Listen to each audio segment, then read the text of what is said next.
Hello, Year 2, how are you? And welcome to today's reading lesson, which is our last online reading lesson before we go back to school. How exciting! So today we're going to be carrying on reading Fantastic Mr. Fox and finishing chapter 12, which we started last lesson, which is called Badger. Now, the reading skill that we're going to be focusing on today is inference, and we've got our friend here, Inference Iggy, to help us. Now, remember, with inference, the answers are not straight in the text, okay, like they are with retrieval. You can't just pick them out of the text. We need to act like detectives, don't we? And we need to use our background knowledge, so what we already know, as well as clues in the text to answer the questions.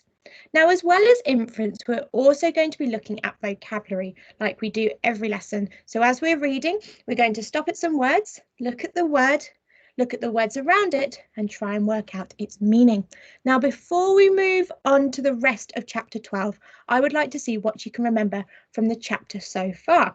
So here is your retrieval activity. You have a true or false activity, okay? So you've got 4 sentences. You need to tell me if they are true or false. Now, if you need to use the pages that I sent you last lesson to answer these, that is completely fine. But you've got Mr. Fox and the small foxes met a badger in the tunnel. The badger was alone. He was not happy to see Mr. Fox. And badger, mole, rabbit, weasel and their families are starving to death. Okay, so pause the video now and try and work out if these statements are true or false. Okay, so let's go through them together. Let's see what you can remember from the chapter so far. So the first one, Mr. Fox and the small foxes met a badger in the tunnel. Well, remember, while Mr. Fox and the small foxes were digging, they heard a noise, didn't they? And it made them jump. And they looked up and yes, they saw the badger. So therefore, that's true. Okay, the next one, the badger was alone. Well, in the chapter, it tells us Badger made the hole in the ceiling bigger and dropped down beside the foxes. A small badger, his son, dropped down after him. So therefore, is he alone? Well, no, he's not. So that's false. He has got his son with him. Okay, the next one, he was not happy to see Mr. Fox. Well, let's have a look at the chapter. It says, Foxy, cried Badger. My goodness me, I'm glad I found someone at last. So is he happy to see Mr. Fox and the small foxes? Well, yes, he is, isn't he? So therefore, this is false because he was happy to see Mr. Fox. Okay, the last one, Badger, mole, rabbit, weasel and their families are starving to death. Well, is that true or false? Well, that is true because remember, they can't get outside, can they? Because the farmers are up there. So all of those animals are starving to death, just like Mr. Fox and his family. So well done if you got those right. Now let's move on to today's pages, which I've sent you on your worksheet, Year 2 Reading, 5th of March, Resource 1. If you'd like to follow along with me now, that is fine. But if you just like to listen, that's also brilliant as well. So let's start. Oh, before we start, let's just remember quickly, what was the last thing that was said in the last part of the chapter? Well, the last thing that was said was that all of those animals, the mole, the rabbit, the badger, the weasel, and all of their families were starving to death. So the badger has just told Mr. Fox that. Okay, so let's carry on. Mr. Fox looked at his 3 children and he smiled. The children smiled back at him, sharing his secret. My dear old badger, he said, this mess you're in is all my fault. I know it's your fault, said Badger furiously, and the farmers are not going to give up till they've got you. Unfortunately, that means us as well. It means everyone on the hill. Badger sat down and put a paw around his small son. We're done for, he said softly. My poor wife up there is so weak. She can't dig another yard. Dear. Okay, so let's move on. So the badger's wife is just like Mr. Fox's wife, isn't she? She's so weak that she can't dig any further. Okay, so next page, page 48. Nor can mine, said Mr. Fox, and yet at this very minute she is preparing for me and my children the most delicious feast of plump, juicy chickens. Stop, cried Badger. Don't tease me, I can't stand it. It's true, cried the small foxes. Dad's not teasing. We've got chickens galore. Oh, we've got chickens galore. Now, what might galore mean if they've got chickens galore? Well, we know that they've got quite a lot of chickens, haven't they? Because they took them all from the chicken house. Was it Boggis's chicken house? Yes, I think it was. Let me go back. Yes, Boggis's chicken house #1. So they took all of those chickens from the chicken house. So they've got lots of chickens and they're preparing a feast. Now, if you have a feast, you have lots of food.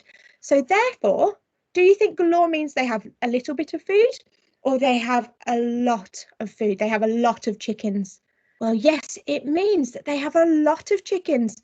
So galore, which is an adjective, has 2 syllables, galore, and it means in great amount or numbers. Okay, so there's lots of them.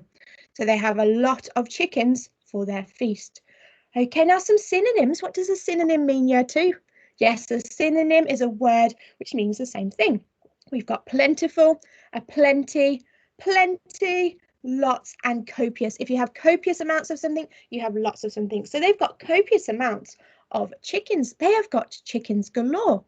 Now, some antonyms. So the opposite of this, we have scarce. So if you have a scarce amount of something, you hardly have any of it. Insufficient, minimal, and few.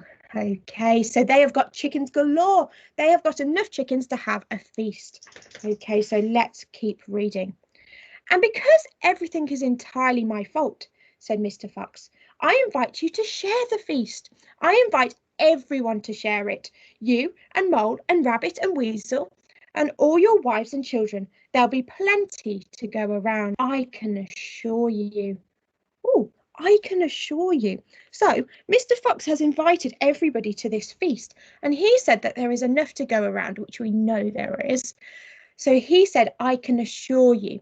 Well, we know that Mr. Fox has lots of chickens, and they can probably feed all of those animals, can't they? So therefore, the fact he is assuring him means that he is promising him. Okay, so assure, which is a verb if you assure somebody. It has 2 syllables, assure, and it means to tell someone confidently that something is true. Okay, so Mr. Fox is confidently telling the badger that there will be enough food for all of those animals to share their feast. So some synonyms, like I said, are promise. Okay, so he's promising him that there's enough food. He's guaranteeing him that there is enough food, and he is convincing him, okay, that there is enough food to go around everyone. Now, some antonyms. So the opposite, we have mislead. If you mislead someone, you don't tell them the truth, okay? But Mr. Fox is telling the truth. He's promising him because he knows he has enough food. And then we have misinform. So that's another antonym for assure. So Mr. Fox is assuring the badger that they have enough food, which we know they do. Okay. You mean it? Cried Badger. You really mean it? Mr. Fox pushed his face close to Badger's and whispered darkly, do you know where we've just been? Where? Right inside Boggis's chicken house #1. No. Yes, but that is nothing to where we're going now. You have come just at the right moment, my dear Badger. You can help us dig. And in the meanwhile, your small son can run back to Mrs. Badger and all the others and spread the good news. Mr. Fox turned to Small Badger and said, tell them they're invited to a fox's feast. Then bring them all down here and follow this tunnel back until you find my home. Yes, Mr. Fox, said the Small Badger. Yes, sir, right away, sir. Oh, thank you, sir. And he scrambled quickly back through the hole in the roof of the tunnel and disappeared. Okay, so it tells us here that Mr. Fox pushed his face close to Badger's and whispered darkly, do you know where we've just been? Now, do you think that he wants everybody to hear this? Oh, no, he doesn't, does he? He doesn't want everybody to hear this because this is a secret, isn't he? If anybody finds out, Mr. Fox and his family could be in a lot of trouble. So therefore, we have the word darkly here, which is an adverb, isn't it? So if he whispers darkly to him, it has 2 syllables, darkly, and it means it in a way that is threatening or frightening, okay? So even though Mr. Fox isn't trying to frighten the badger, he wants him to keep it a secret. So he's almost doing it in a threatening way, so that the badger definitely doesn't tell his secret, okay, because he wants it to stay a secret so they're not in trouble. So he whispers darkly, almost in a threatening way, as if to say to the badger, do not tell anybody else. Okay, so we're at the end of this chapter. So